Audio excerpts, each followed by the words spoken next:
Carrie's a perfect example of what happens when you don't listen to the good advice of your friends. God, nothing has changed. Nothing has changed. This woman has grown zero. And not only is she making the same mistakes, she's actually making them worse. Okay, so let me give you a refresher. And because I want to get into this is one of my mutuals. Go follow. For starters, these two are not compatible.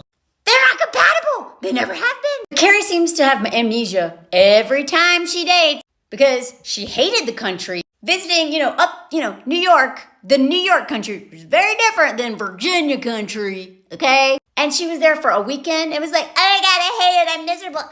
Squirrel. Good. Just fine. Not a country girl, but she hated it. But now she's going to move to the country and be a stepmom to this kid. Wide herp. This kid's going to make her life hell. Carrie, do you have any idea how hard it is to be a stepmom? Now, I'm not a stepmom, but my best friend is. And I have a stepmom. And knowing what a big old bitch I was to her and seeing what my best friend goes through and every friend of mine who's a stepmom, and those are people who wanted to be moms. Carrie can't even be a godmom. Like, why Miranda made her the godmother, I will never understand. Charlotte was the perfect choice, and she chose Carrie. Like, one of the most selfish people on TV. She's like, oh my God, you make a great godmother. So, Miranda, sometimes your judgment is not so great. Like, the fact that you're even friends with Carrie, that's your biggest problem. Anyway, there's so many red flags about this relationship being a terrible idea. Look at the name of his kids. Homer, Tate, and Wyatt. This is a country boy, dude. What are you doing? But Carrie lives in a fantasy, and she's like, okay, whatever, it'll be fine. He's 14. And Aiden, you are not innocent in this. What are you thinking? And this whole scene, I swear, they're trying to play on nostalgia. Oh, he's going to be in his white underwear again. Y'all, they play us for fools. They want us to be like, oh, call back. Because this whole scene was like, caricature, we're such a cute couple. Oh, look, the letter from the landlord. And they're having their kid. But you know what? Why are they staying there? Why are y'all staying there? She's loaded. Why are you doing this weird sneak thing? I know why he doesn't want to stay in her apartment. Because she traumatized him. Good for him. Good for him for not going. But you are putting Che and Che's whole housing situation during a housing crisis in danger because Aiden can't just shut up and not talk to people. And Carrie, for some reason, doesn't want to pay for hotels, doesn't want to rent out something. So they're subletting this weird Airbnb situation that's illegal and putting Che's whole housing situation at risk. Che just got screwed over with that pilot out in LA and is now working in the vet. And talks about how they can barely pay their bills. But okay, none of this makes sense. Oh, I know. It's so Carrie can go look at this place because that's a good idea. Carrie has decided after dating, I think she's been dating him for 5 weeks now because they've been dating a month and then went to Virginia where she met the boys, which is too soon. Too soon. And then after 5 weeks, is like, I know, Aiden doesn't like my apartment. I'm going to sell my apartment. And I'm going to buy this. If you can afford a 4-bedroom, 3-bath apartment next to a park in New York City, in Manhattan, why were you in Che's place? Oh, right, because you mentioned your place, and Aiden was like, no. So Carrie, because she has such low self-esteem and is delusional every time she dates someone and doesn't really ever think, is this a good idea long-term? Or should I make huge decisions based on how I feel right now? That's how we get here.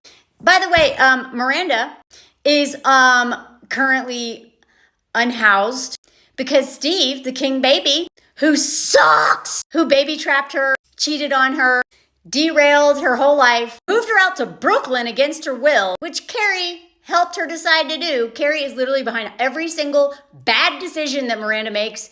Carrie, that was Carrie. I'll do a whole video on that because some of y'all seem to forget that Carrie is literally the one who advised all the bad decisions that Miranda made. And then all the advice that Miranda has given Carrie was really sound advice, and Carrie doesn't listen ever. And so we're here looking at this apartment that makes no sense because Carrie wants that much space for Aiden's kids. I still don't understand this arrangement. Are you moving to Virginia or is he moving there? Are you doing long distance? What is happening? Why are you buying this place? He has 3 kids, but one is almost college age. One is college age, and one of them hates your guts already. And he's just met you. Wait till he gets to know you, Carrie. And so she's gonna buy this whole thing. So these kids when the kids come visit, they're never gonna visit you. They have no reason to visit you. You're gonna be down in Virginia because Aiden is not moving up here. Okay? Now I want you to notice that even Charlotte's like, are you sure? Now, if Charlotte questions something, you really should be listening. Miranda's always going to question it, but Charlotte? Carrie, what are you doing? Like, Miranda's against it. Like, what? Why would you sell your apartment? But Charlotte is too. Now, I just want to do a little stroll down memory lane now. The only reason why Carrie has that apartment is because of her. Miranda saved her. Remember when Big, her other boyfriend that she should have never been with, that she didn't listen to Miranda about? Remember when she got married to him? Oh, wait. She was supposed to get married to him, and then he didn't go. And then while they're on the honeymoon, she's with her friends mourning. This one was putting out the fires, got her apartment back. Oh, but that wasn't even the first time, because before that, Carrie to try to do that with the Russian. And when she tried to tell the girls, like, hey, I'm moving to Paris. I'm gonna quit my job and get rid of my apartment and move to another country where I don't speak the language. I won't have money to live on my own. I'll be completely dependent on this man that I just met. I will have literally nothing to do, no friends, and literally be orbiting around this man in his life. And Miranda was pissed. She's like, what about your job? What about your column? What about your apartment? La, la, la, la. All the questions that you should ask a woman before she makes a stupid decision like that. And Carrie's like, I'm thinking it through. It's a nice offer.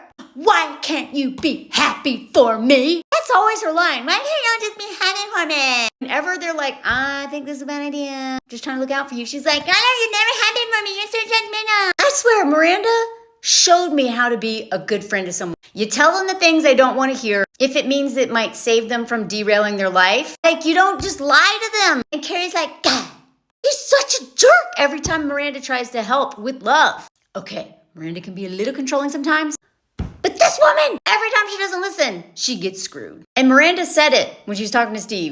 It's not that she doesn't like him. I mean, she doesn't, but that Carrie's different when she's around him. And then, of course, Steve's like, Miranda, no offense, but you never think anyone's good enough. You didn't think I was good enough because you're not. Miranda is literally couch surfing because of that man. Because he's a king baby who won't leave his little castle. And she paid for. And when Miranda tried one last time to stop her from going to Paris, and Carrie at her funeral was like, why can't you just let me live my life? Just let me live my life. You're selfish. You don't want me to leave. Oh my God. She was such a drama queen. Miranda's just like, oh my God, you're living in a fantasy. I love you when you're living in a fantasy. Guess what? Everything Miranda predicted would go wrong went wrong. Carrie ate croissants all day, bored out of her mind, had no job, no money, totally dependent on this man. Like, it was so bad. Miranda had to get her arch nemesis, Big, the man she hates, probably more than the Russian. She convinces him to go get Carrie back, which is pretty selfish. And Carrie, that's one of the things that I don't like about, go get our girl. Dude, whatever. So Carrie gets married to this man. Wait, sorry, he doesn't marry her. Totally screws her over. And then they get married. And then we're supposed to believe they had a happy marriage. Their marriage sucks so bad. Let me know if you want me to talk about how much their marriage sucks. But here's the love of her life. And he died. And she's like, oh, never again. Then Aiden shows up. And Aiden not alone, he's got an ex-wife. He's like, hey girl, don't you write about my kids. And don't you break his heart because you're going to screw my kids too. I mean, good for her because Carrie didn't even think about that, I'm sure. Like, oh my God, I'm going to live in Virginia. I don't even think maybe the kids might like her and get attached to her. And then if she just does the same old BS that she did last time, that might actually cause more harm than she's already done to this man. So then she takes Aiden to this ridiculous apartment she's buying for his kids that she doesn't even like. She's like, I'm selling my apartment so we can be together. He's like, oh my God, are you sure you want to do that? He's like, yes. And he's like, okay, I guess because life is short, right? Okay, Aiden, what is wrong with you? This is a huge red flag. And Carrie happens to run into this woman who needs an apartment. And just like that, Carrie has totally ruined her life. What?